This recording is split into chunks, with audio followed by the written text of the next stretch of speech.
¿Qué tal, amigos? Muy buenas tardes, edición del miércoles 29 de nuestro paseo, miércoles 29 de noviembre. Bueno, estamos agotándolo poquito a poquito y afortunadamente hoy con algo de lluvia. También ha habido aparato eléctrico, que ese me gusta bastante menos, pero bueno, ¿qué vamos a hacer? Que llueva, pero no como está lloviendo, como ha llovido, por ejemplo, en Andalucía, como está lloviendo en la salida de Málaga, donde una vez un vagón se ha salido de los raíles como consecuencia de la lluvia caída. La ha inundado y ha hecho que se desplace con un montón de heridos, más o menos graves algunos. Que llueva, pero que llueva con normalidad, que llueva eso, pues tranquilito, ¿no? Que nos caiga todo el agua que necesitamos. Lo bueno de la situación de Málaga ha sido que no ha caído en el centro urbano, sino que ha caído en el campo, ese que tanto necesita el agua. Bueno, pues por un lado bien, por otro, evidentemente por las personas que han sufrido el accidente, pues seguramente que no está bien. En fin, que llueva, pero que llueva prudentemente, aunque si tiene que seguir cayendo, pues que caiga. Nosotros comenzamos un poco mojados, pero con una temperatura máxima que se prevé hoy de 19 grados, que hombre, pues está muy bien teniendo en cuenta que ya estamos a finales de noviembre, tendría que habernos llegado el frío, el agua y todo esto, pero bueno, todo va llegando poquito a poquito. Parece que ya sí que nos vamos pareciendo al invierno, aunque para el invierno queden todavía pues casi 28 o 29 días, para el invierno propiamente dicho, porque del otoño ni hablamos. Ese no lo hemos notado, parece que ha desaparecido esa estación. Nosotros estamos aquí dispuestos a compartir con ustedes la hora y media que por delante nos queda, aproximadamente hora y media. Si se quedan será un auténtico placer. Y seguimos con la música que procede de estos días. Que ya saben que bueno, hay días del año que tienen hasta 25 celebraciones, pero nos quedamos con el de Santa Cecilia.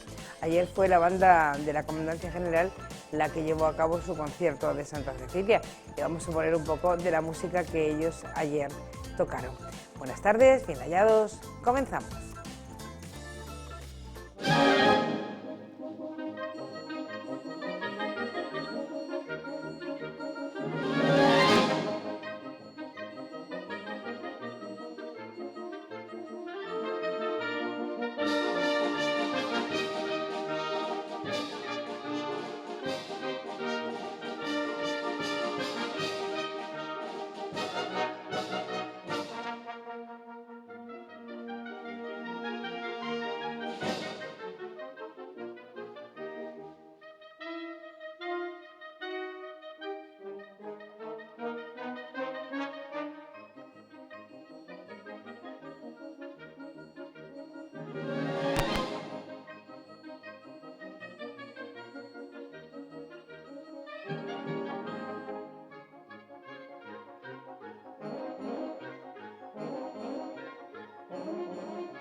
Bueno, pues volveremos a esa banda porque ya saben que intentamos disfrutar de la música que aquí se hace.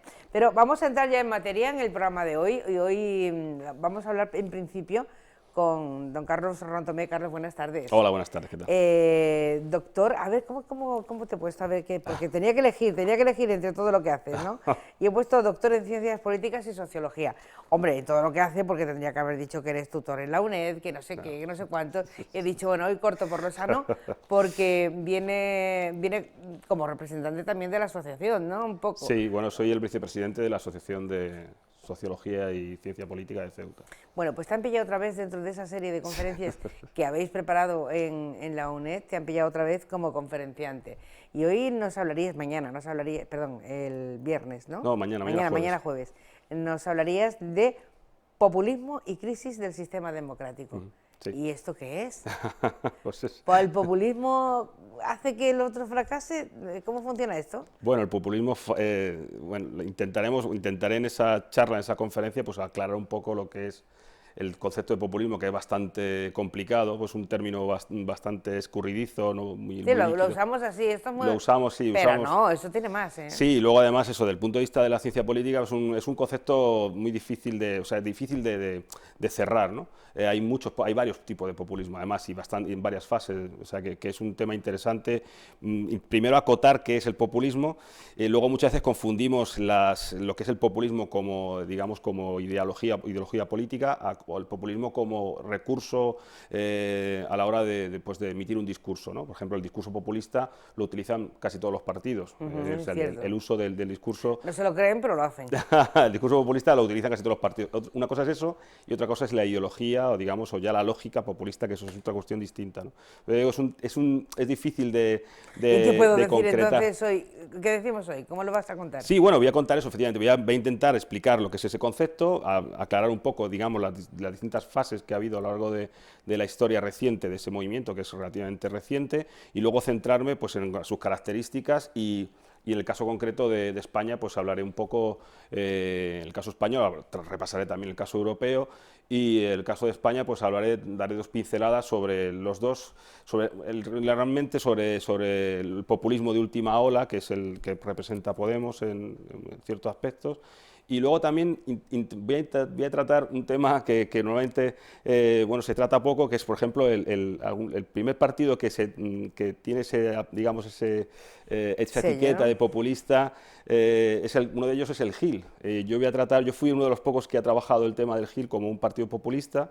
De hecho, está recogido en algunos trabajos y bueno, voy a dar una pequeña pincelada porque el GIL sí que también reunía parte, no todos, pero parte de esas características propias de los partidos populistas. Sin embargo, el GIL y Podemos no se parecían en nada, ¿no? Efectivamente, porque te digo que el problema del populismo es que no hay un solo populismo, sino que hay al menos tres. Hay tres fases y hay tres tipos, ¿no? A lo largo del tiempo. Así como muy sucintamente, tres. Bueno, hay un populismo que tiene que ver, que es el que se suele reconocer políticamente al principio, que es el que tiene que ver con Latinoamérica, el populismo que nace en Latinoamérica, sobre todo después de la Segunda Guerra Mundial, en la Argentina de Perón, en los años 50, 60 en Brasil también. Y el término populista comienza a utilizarse con esos regímenes, ¿vale?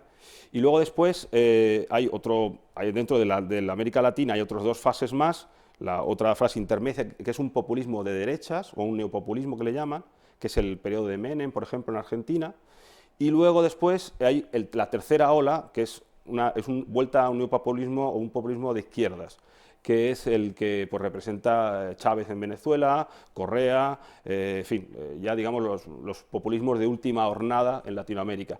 Y gran parte de ese modelo pasa, exactamente, gran parte de ese modelo pasa a Europa. El modelo que más se parece al populismo de esa última ola en Europa es Syriza y Podemos, porque luego en Europa también tenemos unos populismos, digamos, de derechas, que son pues, los que aparecen con Le Pen, con Haider, con una serie de movimientos, Pit Fortuyn en Holanda, una serie de movimientos de ultraderecha que tienen un discurso también un discurso populista, ¿no? Un discurso y una lógica populista también. Y de esos populismos tan variados y tan conocidos, ¿qué populismo tenemos en España? Bueno, porque antes decías, todos los partidos trabajan de alguna manera en algunos momentos ese discurso populista, pero ¿qué populismo tenemos aquí? Bueno, el único partido, o sea, vamos a ver, el discurso populista lo utilizan Todos. prácticamente todos los partidos, ¿no? Es ¿Que decir, consiste en qué? Digamos, ¿en qué consiste un consiste discurso? principalmente, por ejemplo, en utilizar soluciones sencillas para problemas complejos, es decir, esos discursos fáciles, dicotómicos, bueno o malo, blanco o negro. Que luego se quedan en naranja, ¿no? Pero bueno. Es decir, pues el cambiar, por ejemplo, decir lo que la gente espera escuchar, dependiendo del auditorio, dependiendo del sitio. Es decir, todo ese tipo de técnicas que son intentar agradar o intentar llegar Conseguir el voto. Exactamente, conseguir el voto y sobre todo muchas veces con propuestas absolutamente imposibles, ¿no? Es decir, propuestas económicas o Si políticas, hacemos un resumen sociales. de los últimos 40 años, de esos blancos y negros que nos han propuesto en las Sí. distintas campañas políticas, todos los partidos políticos, yo creo que el 97% nos ha llevado a cabo. Claro, bueno, Y digo el 97 por decir algo. una gran parte, y ya te digo, muchas veces son propuestas, Tierno Galván decía que los programas electorales estaban para no cumplirlos, ¿no? Es verdad, es verdad. Y bueno, esa técnica, ese discurso, esa retórica, que lo que intenta, lo que busca es encandilar digamos, atraerse al electorado, pues eso es una técnica que usan casi todos los partidos. La diferencia está de esa retórica populista, que es una retórica muy sencilla, muy simple, de buenos y malos, de blanco y negro, cuando eso se traslada a una lógica populista, que lo que busca ya no es solamente convencer al votante o como atraérselo en un momento determinado, sino que busca también, sobre todo, llegar a cambiar el sistema, es decir, llegar a crear un sistema nuevo donde gran parte de la estructura del sistema anterior ya no está, ¿no? Es el caso, por ejemplo, de la Venezuela de Hugo Chávez, ¿no? De Chávez cuando crea su sistema puramente, es un régimen nuevo realmente, aprovecha lo que existe en ese momento y lo transforma en algo distinto. Es decir, la Venezuela actual, desde el punto de vista de estructura política, no tiene nada que ver con la Venezuela previa a Chávez, ¿no? Crea el chavismo, crea, en fin, una serie de elementos que eso sí es populismo puro y duro, ¿no? Como régimen, ¿no? ¿Sirve para algo el populismo, aparte de para engañarnos como bobos? Bueno, el populismo tiene mucho... Entendido de esa manera, quiero decir. Sí, claro. bueno, el populismo como retórica, como demagogia, pues sirve para convencernos en determinados momentos y convencernos y depositar el voto, ¿no? Eso principalmente es un arma más que se utiliza dentro de las campañas electorales o del acercamiento de las políticas. ¿Lo hacen intencionadamente? Hombre, evidentemente se busca agradar, se busca acercarse a ese votante y entonces pues se hacen propuestas que sabemos que los demás van a escuchar y van a recibir como buenas y van a tener una buena acogida. Por lo tanto, por ejemplo, no sé, ese tipo el uso de utilizar, por ejemplo, el reconocimiento de la tierra, ¿no? Decir, vosotros que sois, yo qué sé, castellanos y tal, y utilizar esa retórica del reconocimiento entre el político y la tierra. ¿No? Sí, somos los mejores, somos los más guapos y tal. Eso también hacer acabar a los catalanes eso ¿no? también es una técnica o un discurso populista, ¿no? La diferencia entre el discurso o la retórica y luego la lógica, el régimen populista, es que la política populista como lógica lo que busca es cambiar ese sistema, mientras que la retórica no más que busca principalmente el voto, no busca cambiarlo, no busca cambiar el sistema, sino que busca principalmente el voto como utilizarlo un arma más demagógica, ¿no? Volvemos al ejemplo que ponías, Gil y Podemos, nada que ver. Nada que ver. Nada que ver, pero populistas al fin y al Sí, postre. porque tienen muchos de los elementos por ejemplo, el caso del Gil tenía muchos de los elementos, reunía muchos elementos de los partidos o de los movimientos populistas, ¿no?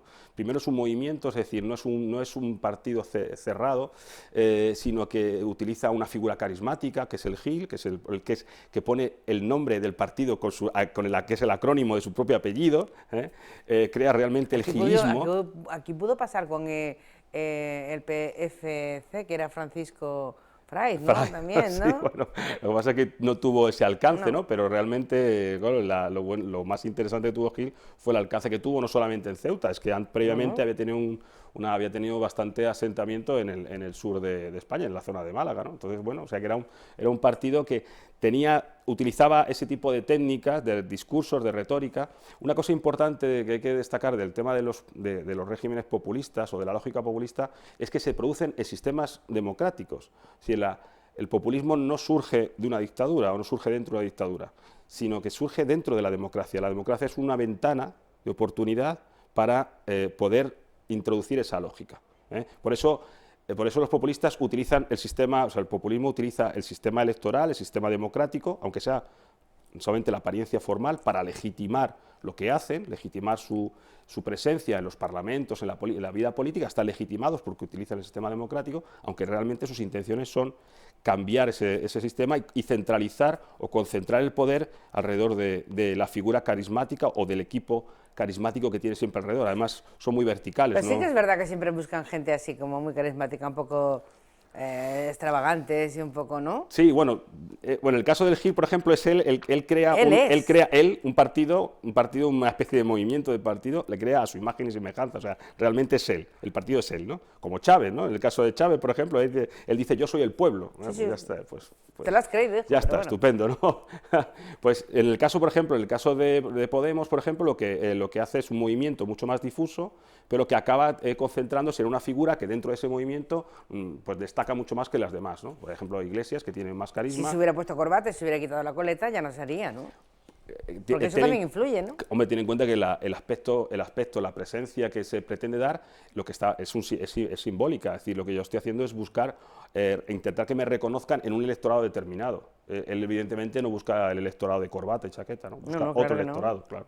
Claro que no, pero además se piensa que eso va a ser lo normal, ¿no? Se muestra así y convence a gente pues que eso que va al Congreso con coleta y que no está mal, pero que tiene toda una intención previa, ¿no? Es que precisamente lo que utiliza dentro de esa retórica es precisamente como él se reconoce, él es el líder en el que se reconoce la gente, que es una cosa así extraña y poco definida, pues evidentemente la gente se reconoce en él y él es el representante de la gente y él va vestido como va vestida la gente, no como va vestido la casta, ¿no? Que va vestido con corbata, o sea, evidentemente es una... Pero tiene muchas cosas de casta al final el populismo, bueno, pero vamos, una cosa es la retórica y otra cosa es la... Y cuando hablemos de esto que nadie se confunda, que al final casi ninguno termina como empieza y que luego en el fondo son más casta que otros que se reconocen como tales, bueno, que él dice que la casta es simplemente, o sea, hablar de casta, de gente, es simplemente un instrumento, es decir, un instrumento dialéctico, simplemente para poder diferenciar entre buenos y malos, es decir, entre los que la gente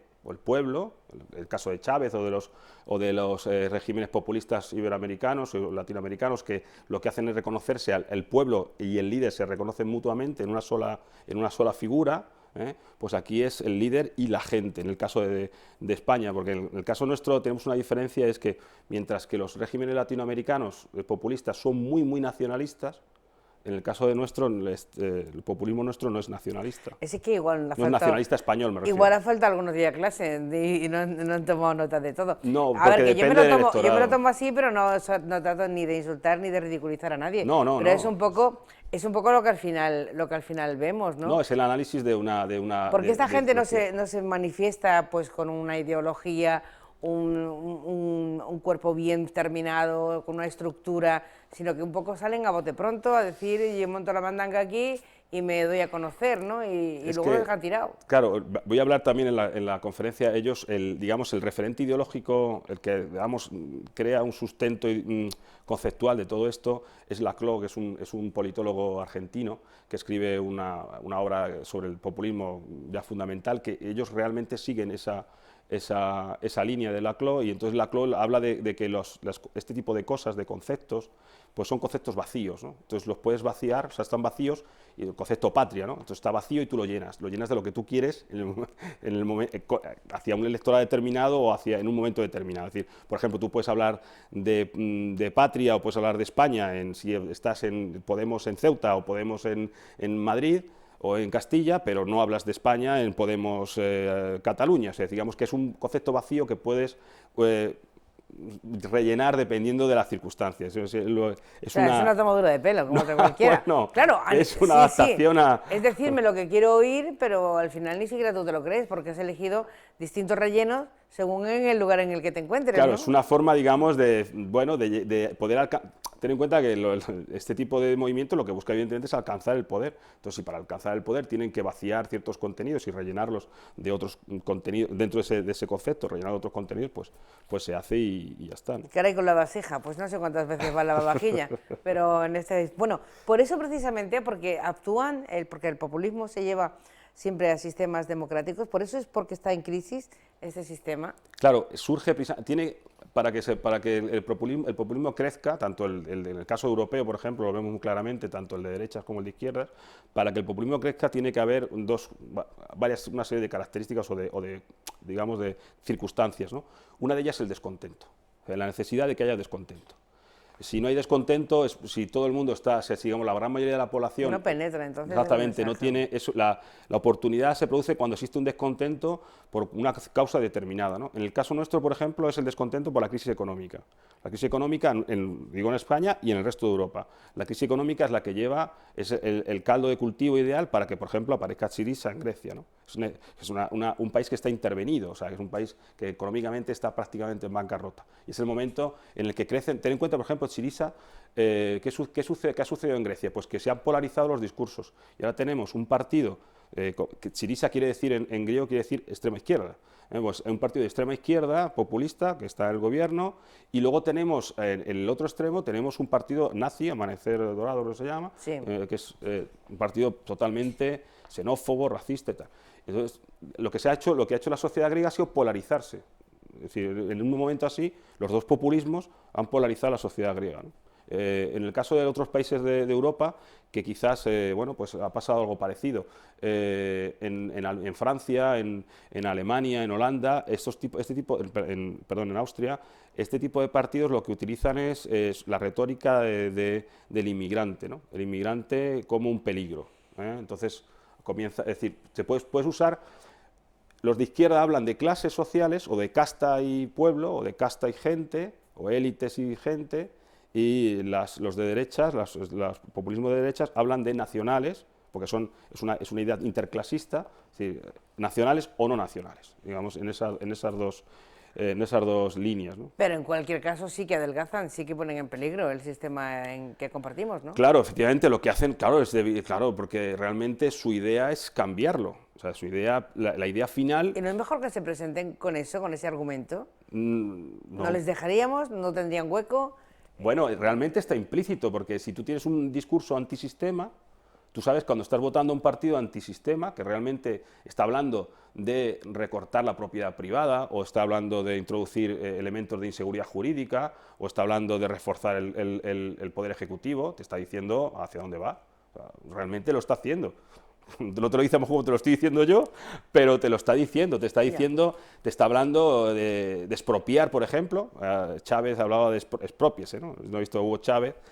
Chávez es el paradigma, ¿no? De ese populismo de última hora. Era un genio, yo creo. Y bueno, entonces se ponía una lista y iba diciendo, calle fulanito, expropiese.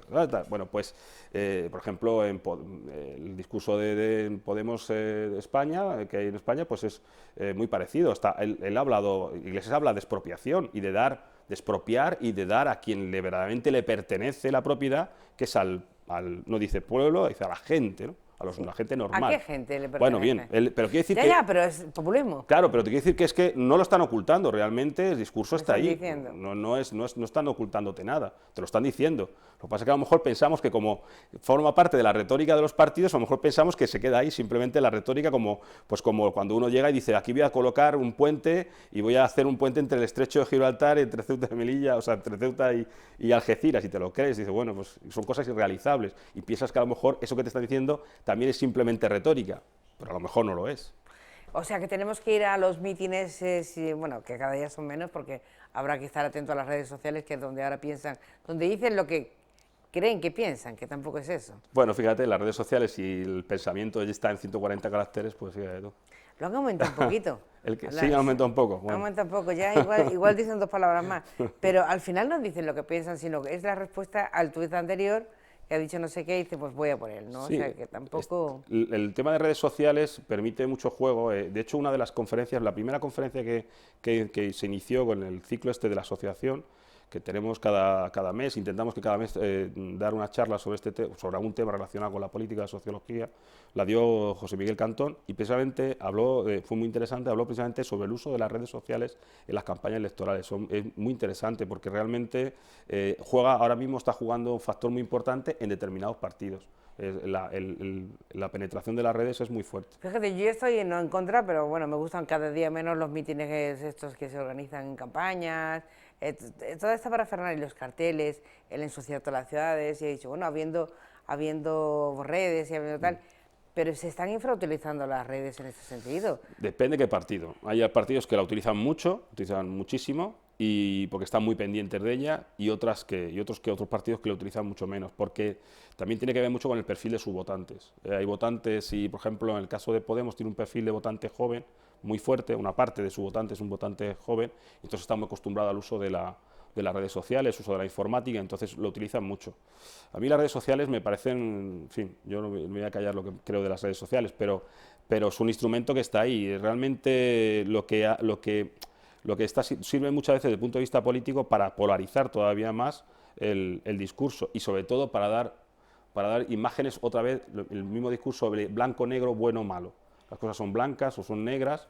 Es reforzar ese discurso dicotómico de las cosas. Claro, pero es que en ese arco simples. hay un montón de gente que sí, que bueno, que hay gente que está muy vinculada a las redes sociales, pero hay un montón de gente que ni se acerca ni se para, y que de alguna manera se tiene que sentir luego afectado por todo lo que ahí se ha dicho, ¿no? ¿No? Y luego además no solamente se siente afectado, sino que luego además toman unas decisiones a la hora de votar que no tienen nada que ver ni con lo que dicen las redes sociales, ni lo que dicen muchas veces los medios.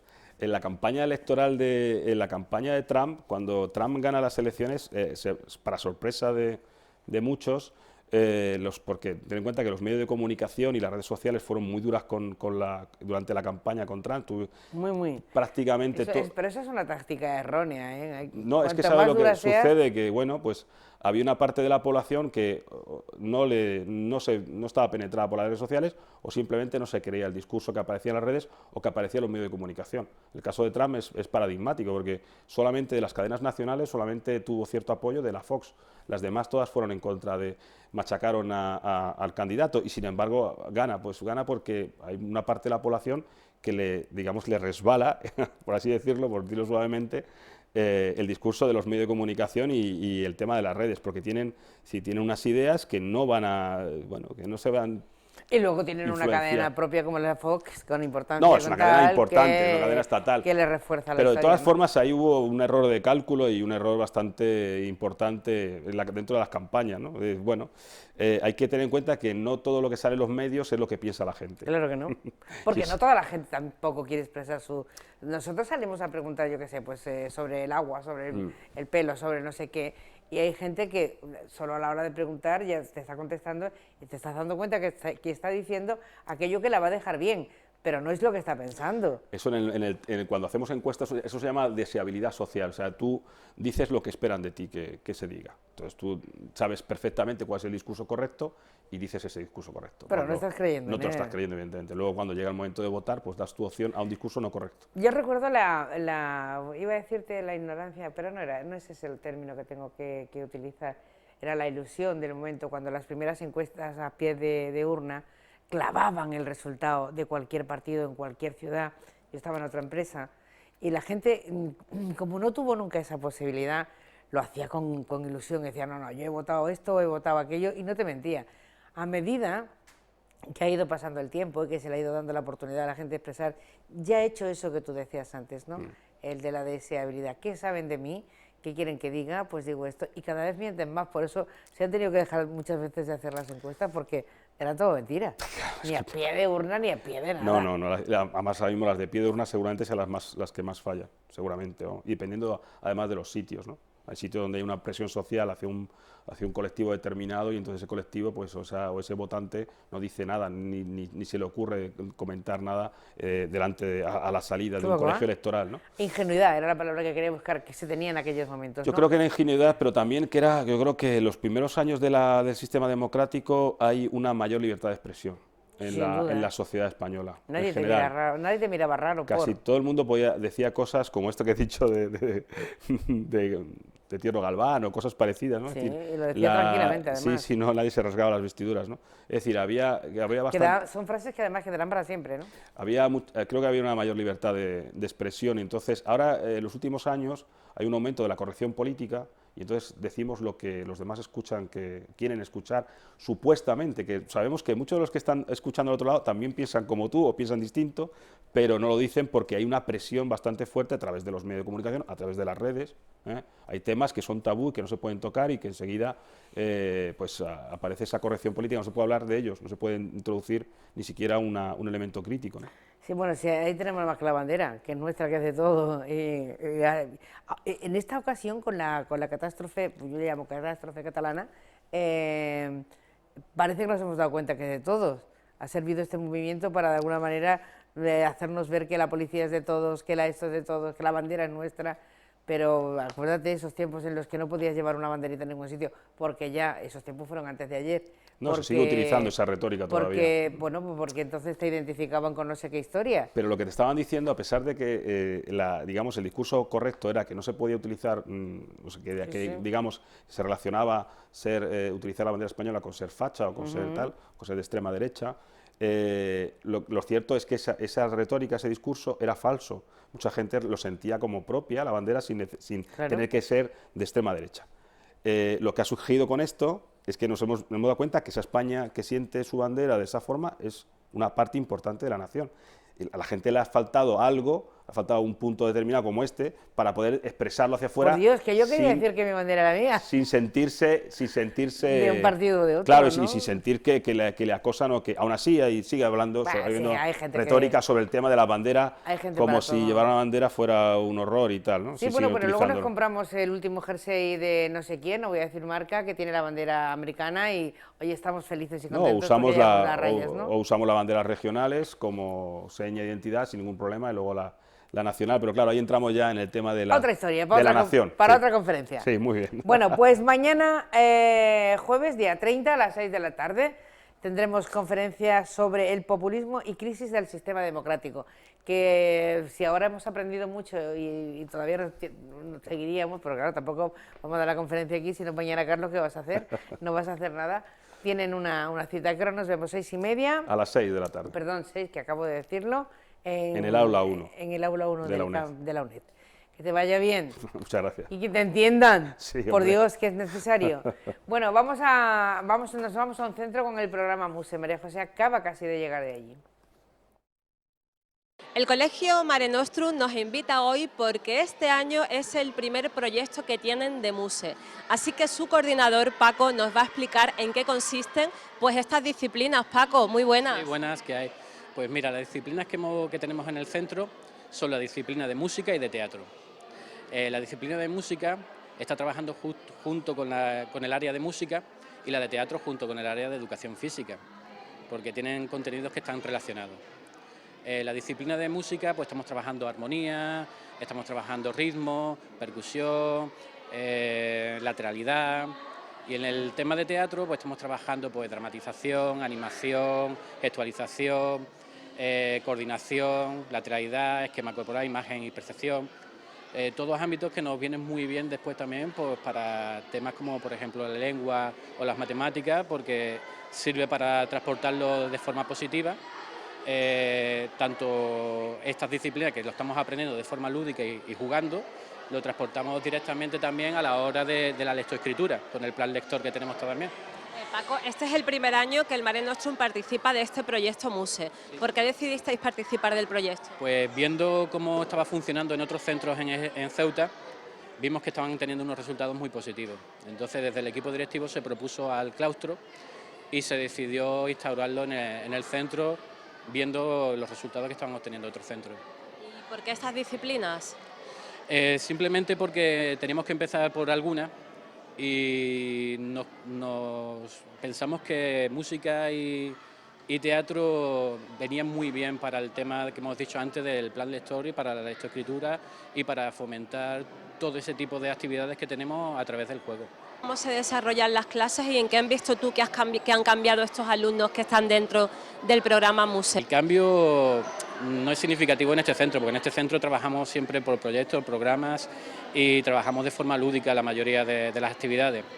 Entonces lo que ha sido es sumar un poquito más y tener un poquito más de sesiones con este tipo de actividades que los alumnos lo agradecen mucho, porque se están divirtiendo y están trabajando de forma integral. Pues como habéis visto un poco, todo lo que es la disciplina de música, ¿vale? En este caso era un baile de pavana, ¿vale? Renacentista, etcétera, etcétera.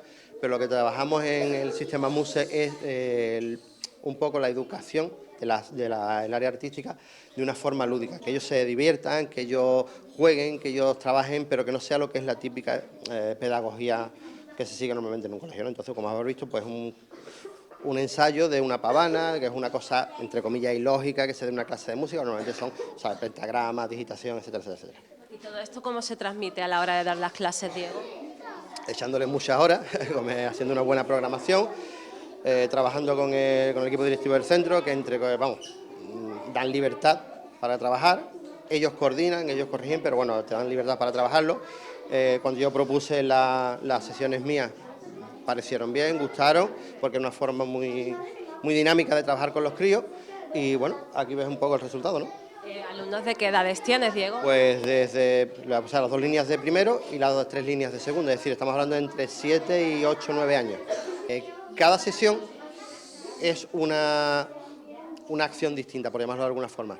Trabajamos, por ejemplo, con ellos hemos estado trabajando la pavana, ¿vale? Pues hemos estado trabajando un poco en las clases anteriores con el tema de lo que son instrumentos convencionales y no convencionales, es decir, los instrumentos del saxofón, guitarra, piano, y luego lo que es, pues, por ejemplo, el hacer sonidos con 2 palos, con una libreta, con los pies en el suelo, percusión, en fin. Ya te digo, sobre todo es que ellos se lo pasen bien, que ellos sientan, desarrollen, fomentamos también muchos valores, o sea, el respeto, el saber cuándo entrar, cuándo salir, cómo comportarse, el respetar el turno ya te digo, es que es muy amplio. Estamos haciendo un baile de la pavana. ¿Y eso qué es? Hacemos un baile como de las piernas y de pareja también. ¿Para qué? Para saber cuál es la izquierda y la derecha. ¿Y lo estáis aprendiendo? Sí. Oye, ¿y os gusta mucho? Sí. ¿Sí? ¿Y cómo son las clases del profesor Diego? Contadme. Pues muy divertido, a mí me gustan las clases. Y os lo pasáis muy bien, me imagino, ¿no? ¿Y qué más aprendéis? ¿Me quiere decir alguien qué más...? Aprendemos las claves, la izquierda y la derecha, y también nos relajamos con la música. Ah, pues muy bien, pues muchas gracias, chicos. Muy pronto celebraremos la gran recogida de Banco de Alimentos y un año más te necesitamos en nuestro equipo. El primer fin de semana de diciembre realizamos nuestra gran recogida anual con la que abasteceremos de productos básicos a las familias necesitadas. Si quieres echarnos una mano, puedes darte de alta como voluntario, formando parte de uno de los equipos que se distribuirán por todos los supermercados de Andalucía, Ceuta y Melilla, así que puedes elegir el lugar y el turno que más te convenga. Banco de Alimentos necesita de tu ayuda. Apúntate visitando nuestras oficinas o informándote en nuestra web bancodealimentos.es. Recuerda que cada granito de arena cuenta. Ayúdanos a ayudar. 1, 2 y 3 de diciembre, gran recogida de Banco de Alimentos. Y era para todo. Bueno, que estoy hablando con el siguiente invitado, que lo tenemos ya con nosotros, que tenemos un lapsus tiempo ahí muy raro. He tenido yo, tú no, tú lo tienes claro, pero yo, David, de verdad estaba un poco confundida, lo he explicado, no voy a explicarlo otra vez porque entonces pierdo el tiempo en eso, y de lo que quiero hablar es del libro que presentas esta tarde en la Sala de Usos Múltiples de la Biblioteca Pública del Estado, Imágenes y Crónicas de la Guerra de África 1859-1860. Pero este es el libro que va a presentarse esta tarde. Pero yo antes quiero preguntarte cómo te ha ido en Colombia, porque creo que al final hemos llegado a la conclusión que te fuiste de aquí, casi del programa, para Colombia, ¿no? Exactamente, presentamos aquí buenas tardes, Beatriz. Presentamos aquí la conferencia en octubre, a mediados de octubre del año pasado. Que para mí fue en agosto, pero en agosto de este año, quiero decir. En la biblioteca, y el 27 de octubre me viajé a Colombia. ¿Y cómo fue la experiencia? Una experiencia espectacular, en todos los sentidos, ¿no? Tuve la experiencia de conocer Colombia, de viajar de sur a norte, hasta en el Caribe, hasta la isla de San Andrés, y luego la experiencia, digamos, profesional, también muy buena. Realicé una estancia internacional con la Pontificia Universidad Javeriana de Cali. Me trataron exquisitamente, la verdad. Mi tutor allí fue el doctor Tobar, siempre pendiente, siempre interesado, todos los profesores y los alumnos interesados en todos los proyectos que proponía, todo fue un interés, y colaboré con otras 2 universidades de allí, de Santiago de Cali estamos hablando, la Autónoma de Occidente y la ICESI. Y muy interesante, llevé esta conferencia, pero adaptada allí, a Colombia. Evidentemente yo, si hablaba allí de la guerra de África... Poco le iban a interesar, ¿no? Entonces, bueno, a lo mejor sí le interesaban, pero poco conocimiento de Sí, ellos le interesan. Bueno, ¿y por qué tienes que volver a mediados de enero a Colombia? ¿Qué te han aprobado? ¿Qué ha pasado ahí? Con el doctor Tovar hicimos un proyecto basado en esta tesis, digamos, también una parte, porque, digamos, yo lo que hice, lo que les pretendía, digamos, transmitir era cómo contar un hecho histórico a través de las fuentes históricas de primera mano, ¿no? Cómo reconstruir hechos a través de las fuentes históricas, ¿no? Como hice yo con la Guerra de África. Ese era el ejemplo, ¿no? Con fotografías, dibujos, crónicas, reconstruía un conflicto del siglo XIX. Ahora que ellos están pasando por una fase complicada, sensible y bonita, que es la del posconflicto, de la construcción de la paz, ¿no? Ese concepto tan hermoso, ¿no? Que están pasando ahora en Colombia. Entonces era cómo contar ese conflicto que ha pasado el país, cómo contarlos ahora todavía con otras fuentes más ricas, datos, con televisión, con cine, o sea, pueden acudir a otras fuentes, como los documentales, el cine, la televisión, o sea, enriquece más el punto de vista, ¿no? Y eso es lo que interesaba. Entonces, con el doctor Tovar escribimos un proyecto de investigación y ha sido aprobado, y ahora vamos allí a colaborar con este proyecto, a ver, relanzar este proyecto. A ver cómo queda. A ver. ¿Has trabajado mucho en él? ¿Tiene Sí, mucho dato ya? Sí, ¿no? ya tenemos casi todo, pero ahora queda mucho trabajo de investigación. Ahora solamente está el planteamiento. Ahora hay que trabajar todas las ¿Y con fuentes. quién lo harás? ¿Lo compartirás con alumnos? ¿Cómo va esto? ¿Cómo funciona? Claro, lo presentamos allí en la Pontificia, Universidad Javeriana de Cali. Allí lo presentamos y ahora es trabajar con investigadores, con profesores y con alumnos. Porque de este proyecto va a salir trabajos de grado, van a salir conferencias. Es apasionante, ¿no? Con una colaboración, queremos conseguir esa colaboración con la Universidad de Córdoba y traer aquí todo el material que vamos a hacer allí. Bueno, pues eso será en Colombia, pero nos tenemos que quedar esta tarde, centrarnos en esta tarde a las 8 en la Biblioteca Pública del Estado. Insisto, imágenes y crónicas de la Guerra de África 1859, que tú no habías nacido, para el 1860 estabas al caer. Estaba al caer. Es una broma, obviamente. ¿Qué nos vas a contar? ¿Qué nos cuentas en este libro? Bueno, este libro es resultado de la tesis doctoral que defendimos, por eso es muy importante que venga el profesor Agustín Gómez de la Universidad de Málaga. Él me dirigió la tesis doctoral, conseguimos la máxima calificación, el cum laude. Que el chiquillo es un poquito torpe, ¿qué vamos a hacer? Y ya el libro es resultado de esa tesis doctoral, pero quitándole, digamos, toda la parte investigativa sin espesa de estado de la cuestión, metodología. Lo hemos resumido esa parte mucho para darle prioridad a la parte más bonita, ¿no? Que es la parte visual, la parte en la que vamos a ir avanzando con el ejército español mediante imágenes y crónicas. Es decir, vamos a viajar desde Málaga a Ceuta, vamos a iniciar toda esa ruta que hizo el ejército español desde Ceuta hasta Tetuán, hasta avanzado Tetuán, hasta Guarrás, que es donde se firmó la paz.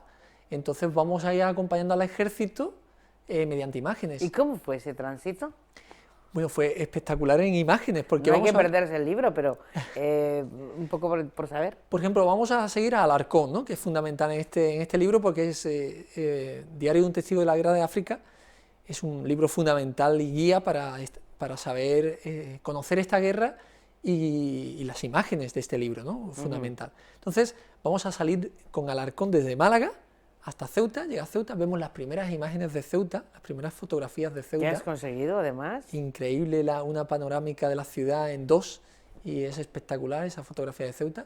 Luego vamos siguiendo el avance, la batalla de los Castillejos, vemos la fortaleza de Cabo Negro, que todavía está en pie, que la vimos hace un tiempo, hace unos meses, está en pie, y la vemos en fotografía, sigue igual. Luego llegamos a Fuerte Martín, que también sigue en pie, y la vemos en fotografía de 1860. Luego, maravilla, ¿no? Entramos en la ciudad, entramos en Tetuán, por las puertas de acceso, que vamos a ver, vemos las imágenes de las puertas de acceso, el cementerio, la alcazaba, los habitantes de Tetuán, los musulmanes y los hebreos, los militares que lucharon en esta guerra también. Y luego ya llegamos ya a la batalla de Guarrás por el tema de las pinturas, ahí ya más bien pinturas y dibujos. Y litografías también. Bueno, nos vamos a enriquecer muchísimo la mirada, sobre todo, ¿no? Aparte del conocimiento, porque bueno, seguirlo... La verdad es que cuando uno lee, se imagina, pero cuando además puedes aportar la imagen, ya lo ve y lo vive de otra manera, ¿no? Pues sí, vamos a ir avanzando lo que nos cuenta Alarcón. Yo he escogido Crónicas de Alarcón, nos cuenta, por ejemplo, entramos en Tetuán, ¿no? El ejército español entra en Tetuán, y había tantas mezquitas, la alcazaba era tal, y todo eso lo vamos a ver en imágenes. Cuando haga una descripción de la puerta de acceso, vemos la imagen de la puerta de acceso de Facio, de Enrique Facio Fotografía.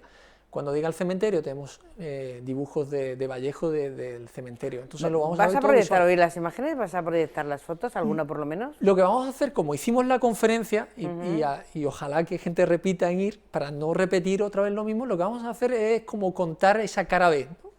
Es decir, el libro es el edificio y yo voy a contar hoy la cimentación, todo el proceso de dónde nace ese libro, todo el camino que ha tenido. ¿Y de esa época qué te ha llamado la atención? Bueno, y luego... Y luego, por último, vamos a ver las imágenes curiosas, aspectos que quiero que tengan en cuenta a la hora de enfrentarse a ese libro, ¿no? Cuando abran ese libro, quiero que tengan en cuenta varios aspectos, que es lo que vamos a hablar esta tarde allí. Vamos a proyectar imágenes también, evidentemente. Bueno, pues, ¿qué es lo que te ha, no sé, encantado, enganchado, yo no sé cómo llamarle, de toda esta historia? A mí desde siempre me ha interesado el tema, el gran despliegue mediático de esa guerra.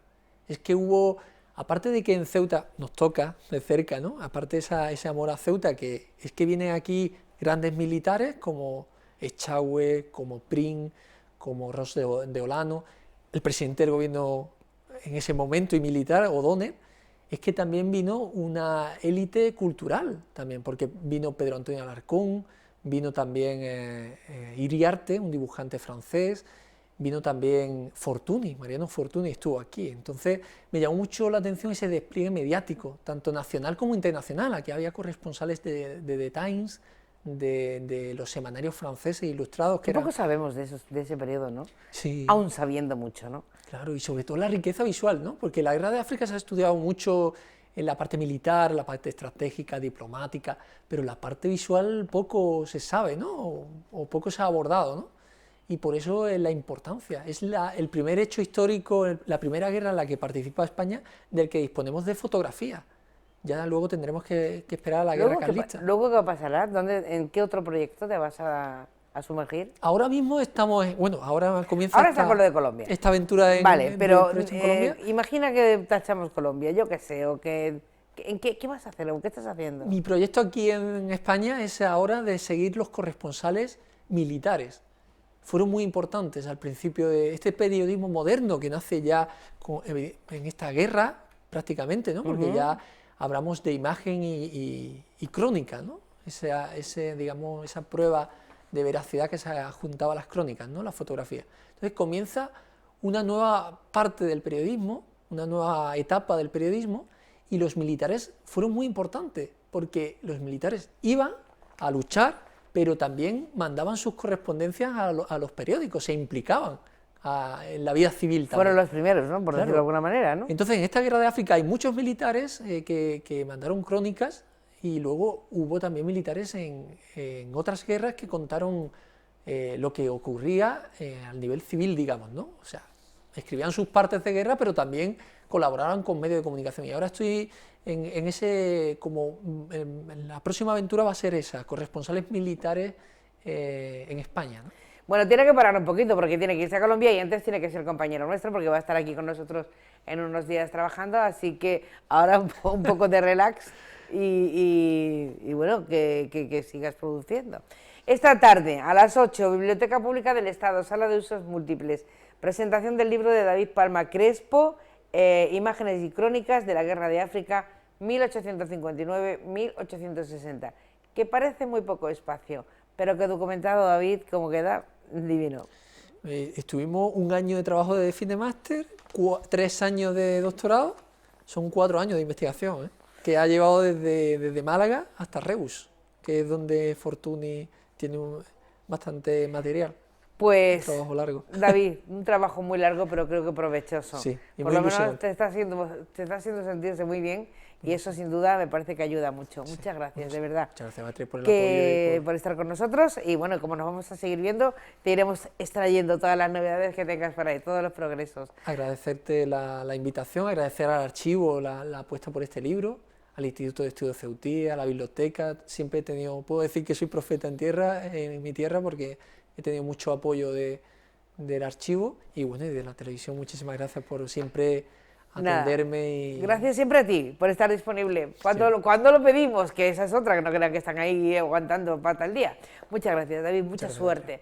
Bueno, me voy con un poco de música. Hablábamos de Santa Cecilia y de la banda de la Comandancia, un poquito de ella.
El 68,2% de los menores de edad ha consumido alcohol en el último mes. Su consumo continuado afecta a órganos que están en desarrollo, como el hígado, el páncreas y especialmente el cerebro. Pero tranquilo, tu hija seguro que no bebe, ¿verdad? Gobierno de España. Pues seguimos. Claro que ustedes han oído hablar de La Voz, del Casino de Ceuta, Bailuquia, y al principio decíamos, bueno, ¿y quién se va a presentar? Y una primera edición, cuando vino Sandra Marcos, buenas tardes, Sandra. Buenas tardes. Nos dijo que no, que ya iniciaba la segunda edición de La Voz, y decíamos, bueno, pero si ya los que se atrevían, lo de atrevido lo digo con cariño, porque yo no me atrevo, no lo digo de otra manera. Si ya los que se atrevían a estar en la primera edición, esto va a seguir, la gente va a tener valor. Que sí que ha tenido, ¿no? Pues sí, la verdad es que ha funcionado muy bien este año. Yo estoy muy contenta con los resultados. Bueno, con un ganador importante. Aquí lo tenemos. Pero además este ganador tiene voz, este ganador canta yo creo de familia, ¿no? Sí. Bueno, preséntamelo, sí. anda. Pues aquí tenemos a Jorge Heredia. Hola, buenas tardes. Ganador Jorge. de La Voz de Ceuta este año. Jorge, pero eso en casa es natural, sabéis cantar. Sí, la verdad que sí, desde pequeño en mi casa siempre ha sonado, todos hemos sonado y todos sonamos. Sí, en mi casa hay más artistas que yo soy el peor. Tú eres el que te daba puro, ¿no? No, yo soy el peor, porque mi hermano Javier, por ejemplo, y mi hermana Yolanda son maravillosos. Pero el ganador de La Voz eres tú. Bueno, sí. El que se ha presentado. No le quites importancia, que yo quiero que compita. No, hombre, no, que no le quite importancia. Que yo quiero que compita con los hermanos. Lo digo para que se presenten el año que viene los demás. Pero sí que es verdad que en casa siempre de pequeño, sí, de siempre, en mi casa siempre ha sonado música y flamenco y guitarra y cajón y... Bueno, el cajón lo suena tú como quieres, ¿eh? Y te da la gana, vamos, que es fantástico. Sí. ¿Qué has cantado en el concurso? Pues he hecho 3 letras, una fue con la que he ganado, ha sido Lágrimas Negras, y ¿No veas? Las 2 anteriores, pues la verdad es que estoy nervioso y no me acuerdo. ¿Por qué tienes que estar nervioso? Porque es que sé tantas canciones que no me acuerdo. Bueno, te las sabrás todas, pero la de Lágrimas Negras tiene su tela, ¿eh? Sí, hombre, bueno, la verdad es que la hice con mucho cariño. Yo es que nunca he cantado en mi vida insípidamente, siempre... Cuando canto o canto... Algo que sientas. Es algo que siente uno, claro, por supuesto. Sí, no. ¿Por qué te presentaste al concurso? Pues la verdad es que me apuntó Silvia, yo no... Que Silvia también canta, ahora me he enterado yo. Sí, pero yo nunca me he apuntado en un concurso ni nada. Yo he vivido de la música durante mucho tiempo fuera de aquí. He estado internacionalmente por ahí, he estado en Canadá, he estado en muchos sitios tocando. Y a nivel nacional en muchos sitios, con mucha gente. Pero aquí en nuestra tierra yo nunca... Es que viniste, volviste a casa y volviste silencioso. Sí, porque bueno, las cosas de la vida, todo el mundo... Vale. Y tomé la determinación de dejar la música, la dejé apartada a un lado. Y ahora, bueno, pues después de esto... pues, ¿ahora qué harás? La voy a retomar. Ahora tienes que cantar, ¿eh? Digo yo que la tengo que retomar. Mucho, ¿no? Yo me alegro de eso, de haberle metido Bueno, un gusanillo, tú fíjate lo que has hecho, ¿eh? Porque además es cierto, no nos está cantando, no es una persona que tararee en la cocina o que tararee en el baño y que le gusta cantar y tal. Es que es verdad que su vida es la música. Entonces, una voz apagada sin necesidad es la verdad es que sí, tenía una parte de mi espíritu apagado.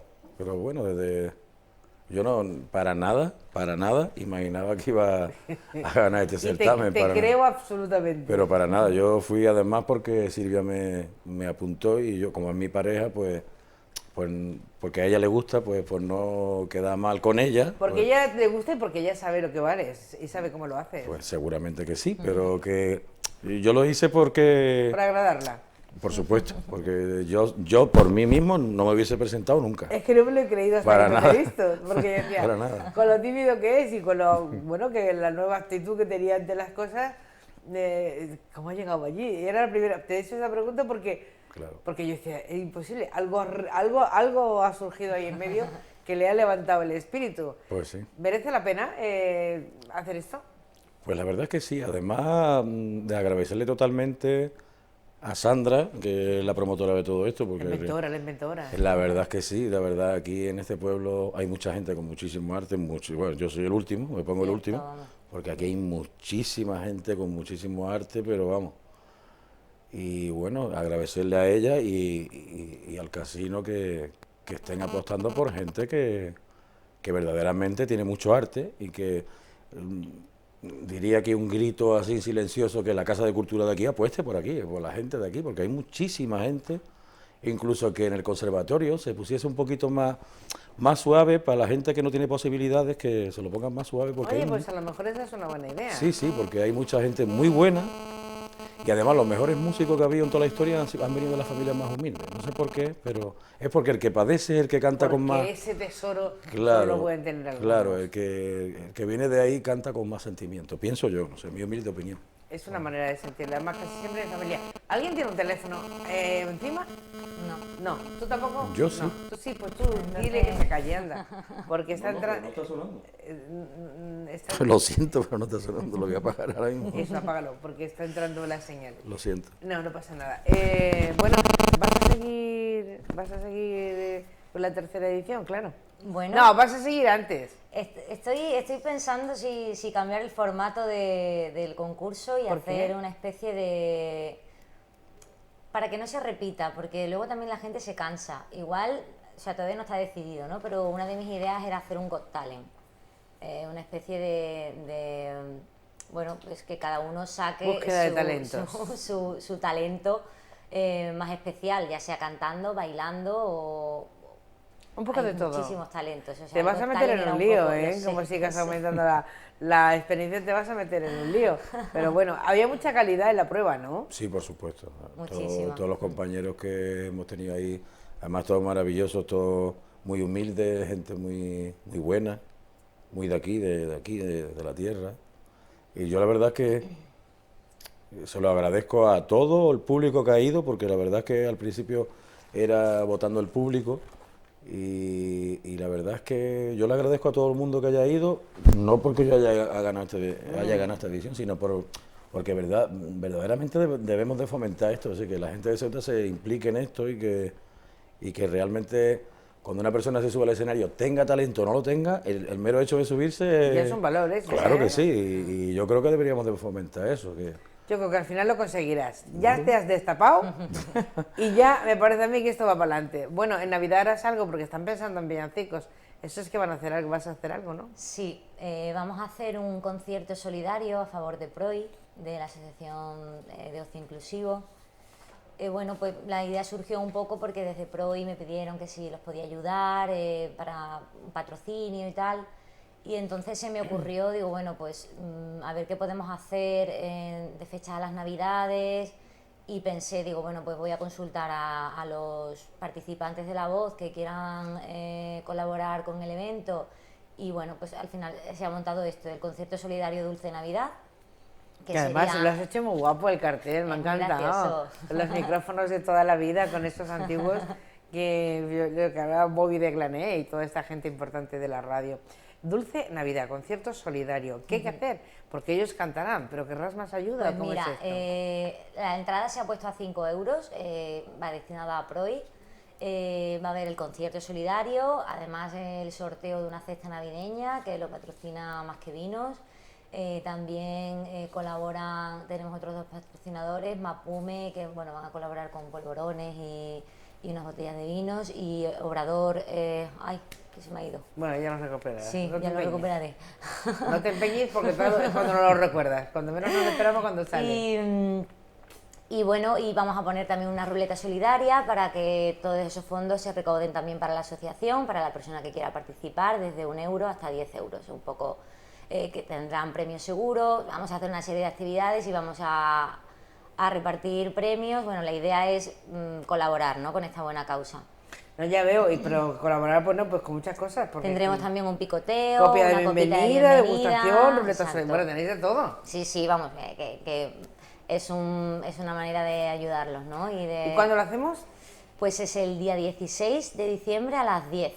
O sea, que terminamos de la comida de Navidad o cena de Navidad de amigos, de empresas o de lo que sea, y nos vamos directamente al casino. Exacto. A pasarlo. Las entradas se pueden comprar tanto en casino como a través de la asociación también. de la asociación PROI. ¿Qué han dicho ellos cuando les has ofrecido esto? Bueno, pues muy bien, están genial, súper contentos, porque bueno, por lo que me dicen es difícil encontrar patrocinios o gente que le ayude, y bueno, la verdad es que todo se ha confabulado estupendamente porque los cantantes han querido colaborar y ha sido todo una maravilla, vamos, Muy sobre ruedas, todo sobre ruedas. ¿Qué vas a cantar, Jorge, en Navidad? Pues, 16, lo tienes ya, que el 16 está ahí ya, te sí, quedan no lo 17 tengo, días. No lo tengo, 16. la verdad es que no lo tengo planteado lo que voy a cantar, pero tiraré de lo que tengo dentro y sacaré algo de lo que tengo de la casa, lo cotidiano de casa, lo que cantamos todos. ¿Cómo era la Navidad en tu casa con tantas voces? Pues fue una maravilla, mi madre con 2 cucharas y un tenedor haciendo sonido, mi tío con la botella de anís, el cajón, la pandereta, 2 guitarras, todo el mundo cantando, lo que colaborando. Nos gustaría tener ahora, vamos. Por supuesto. Porque eso se ha perdido. No creo que se haya perdido lo que... ¿No? Depende de cada familia claro, también, ¿no? es que también... Antiguamente es que también sabemos que antes se vivía más eso. Se vivía más porque como no había tantas cosas, sí, había menos regalos y menos gambas y más cariño y más familia. Y más directamente, pues claro, es lo que había. Y es lo más bonito, yo pienso que es lo más bonito. ¿Quién cantaba en tu casa cuando erais niños? Pues todos. Bueno, cantabais todos, pero ¿quién era la voz cantante? Bueno, mi padre ha sido no tengo palabras para decir... Lo más. Mi padre ha sido mecánico de la Marina Mercante, ha sido un hombre muy trabajador, un luchador, pero era un pedazo de artistazo, ¿no? Y era impresionante. Y ha dejado claro que su huella se quedaba entre nosotros. Mi madre también, por supuesto, mi madre, la primera, mi tío Andrés. Todos, es una familia. Mi tía de Mari artistas. Carmen claro. también. Vamos, Yo lo que quiero es que no te quedes calladito ya. Ya a partir de ahora tienes que cantar siempre. Por supuesto No, que no sí. nos prives de Muchas lo que sabes gracias, hacer. gracias. Enhorabuena, Jorge. Muchas gracias. De verdad que me alegra mucho que haya salido. Y a ver si lo haces cantar. Ya veremos si así Sí, lo sí, hacemos claro que cantar. sí, en un Aunque ha futuro. participado en el tema, pero bueno, a ver cómo lo hace. Sandra, pues con eso nos quedamos. Enhorabuena por el trabajo. Y el gracias. 16, concierto solidario. Muchas gracias. Bueno, me voy al Mare Nostrum otra vez, pero ahora para hablar del programa Muse. David, nuevo centro del Mare Nostrum que se incorpora al programa Muse. Efectivamente, un nuevo centro aquí, el Colegio Mare Nostrum. Estamos muy contentos este año, que bueno, aunque he venido un poco más tarde, el programa Muse ha logrado, el Ministerio de Educación ha logrado que este curso se vuelva a implantar en Ceuta, y el Mare Nostrum es uno de los centros que se ha incorporado al programa, junto al Colegio Rosalía de Castro y junto al Rey Juan Carlos I. Es un centro que cumplía las características, que los equipos directivos estaban muy interesados hace muchísimo tiempo, un centro muy implicado con las artes y la verdad que muy contento. Este centro ha seleccionado 2 disciplinas, lo único que hay un proyecto experimental con una línea de cursos, segundo de primario, que tienen teatro y música. Los artistas que cumplen son artistas en activo y con un reconocido experiencia en cada una de sus disciplinas artísticas. Son Jorge en teatro y Diego que da música. También utiliza escenografía y algo de artes plásticas, pero sobre todo es música y el teatro. Y la verdad que estamos muy contentos, y por lo que me han dicho los tutores que están implicados con los artistas, el equipo directivo y algunos padres y madres que se conoces, tú sabes cómo es Ceuta, que encantados con el programa y intentando buscar la sensibilidad artística, emocional y el fomento de la convivencia, que es lo que a fin de cuentas es lo que busca el programa Muse. David, un programa Muse que se lleva realizando en la ciudad durante muchísimo tiempo, pero cada año se van incorporando colegios distintos y además se están ampliando disciplinas distintas también. Efectivamente.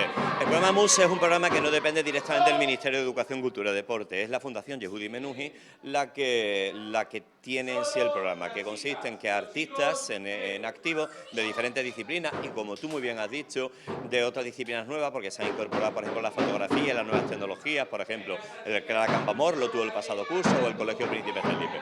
Pero efectivamente es un programa que sí es cierto que tuvo un parón en el 2013, pero bueno, el director provincial de Educación, León Mendallán, junto con la Dirección Provincial de Educación en Melilla, Y la Fundación Yehudi Menuhin, con Anabel a su cabeza, se luchó mucho para que se volviese a retomar el programa MUSE, aún a veces con las dificultades que requiere este programa, porque es un programa subvencionado por parte del Ministerio a la Fundación. Sí, efectivamente, lo que sí hemos querido es intentar ampliarlo. El programa MUSE, cuando se retomó, eran 7 centros, y logramos ampliarlo a 9 centros. El año pasado se incorporaron de manera experimental el Colegio Reina Sofía y el Instituto Clara Campoamor.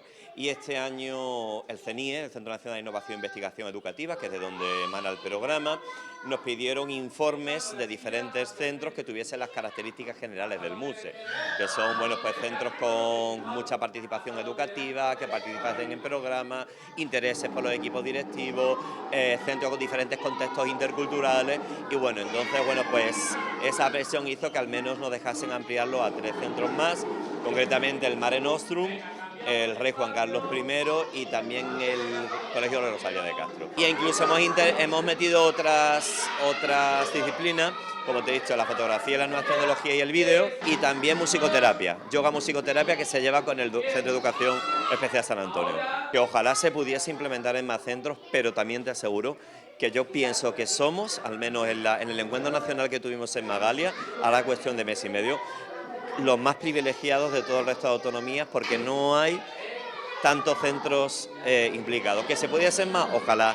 Yo soy un amante de las artes, primero como elemento académico y cultural, y segundo como clave de convivencia, pero ojalá se pudiera. Pero te puedo asegurar que el llevarlo en 11 centros en una ciudad tan pequeña como Ceuta es un éxito. Hoy estamos dedicando una clase a relacionar a los niños con el arte, concretamente con los museos, que ellos vean que tienen la posibilidad de cambiar los espacios, de que ellos tienen la posibilidad de transformar y de cambiar muchas cosas a lo largo del día, y en eso estamos enfocando la clase de hoy. La disciplina teatro. Sí, estamos trabajando aquí concretamente con teatro, con esta disciplina. Y bueno, más que teatro, lo que hacemos es adaptar el teatro a las sesiones MUSE. Entonces adaptamos las sesiones a través de esta disciplina para poderles a ellos explicar y sacar de la rutina también del aula, darle una vuelta a todo lo que están haciendo en la clase. Un poco lo que ahora está tan de moda, que es el darle la vuelta al aula y hacer las cosas como a la inversa, ¿no? Pues un poco eso es lo que estamos haciendo. El Mare Nostrum es el primer año que trabaja con este proyecto MUSE. Sobre todo agradecerles muchísimo el esfuerzo que están haciendo, porque es su primer año en el programa y es una pasada cómo nos han tratado, cómo nos siguen tratando, cómo nos han recibido, cómo se están adaptando, porque es un programa nuevo. Ten en cuenta que venimos gente a desarrollar una serie de actividades artísticas con los niños que nada tiene que ver con lo que realmente ellos hacen habitualmente, ni en clase ni fuera del colegio, ¿no? Y todo eso dándole un enfoque educativo y escarbando y buscando ahí cosas, ¿no? Entonces yo tengo que agradecerles mucho el apoyo que nos están dando, cómo se están portando con nosotros y sobre todo porque es un centro muy MUSE. ¿Cuál es el objetivo del programa MUSE? El objetivo del programa MUSE, yo creo principalmente es que los niños disfruten y sean felices en el colegio, y luego, lo más importante, la inclusión, aprovechar las diferentes culturas, aprender de todas las culturas que hay en los centros. Nosotros tenemos una riqueza cultural muy grande y aquí con las disciplinas artísticas realmente hay mucho donde trabajar. Diversidad, inclusión, aprovechar las culturas, yo creo que es lo principal que podemos hacer con ellos. Cuéntame, ¿qué es lo que haces aquí en el aula de teatro? Estamos haciendo un proyecto. ¿Un proyecto? ¿Y qué proyecto es? Cuéntame. De un museo. ¿Estáis en un museo? ¿Y quién me quiere contar cómo es un museo? A ver, ¿tú sabes cómo es un museo? Sí. Pues un museo es muchas cosas que son importantes, y también hay cosas que son importantes y no importantes. Como ahora, si ven una escritura que le gusta mucho, pues le dicen, ¿puedes abrirla o algo para ver algo? Pablo, ¿qué cosas encontramos en un museo? Huesos, cosas antiguas. Cosas antiguas podemos encontrar en un museo también. Sí. ¿Tú has ido a algún museo alguna vez? Nunca. Bueno, huesos antiguos y otras cosas encontramos en los museos. Pero por lo menos ya saben que existen los museos y van a empezar a conocerlos. Con esto ya nos damos casi por contentos, teniendo en cuenta la edad que ellos tienen. Nada, que nos vamos, que me he quedado sin tiempo como de costumbre. Mañana, si no pasa nada, nos vemos en el paseo. Tengan buena tarde, adiós.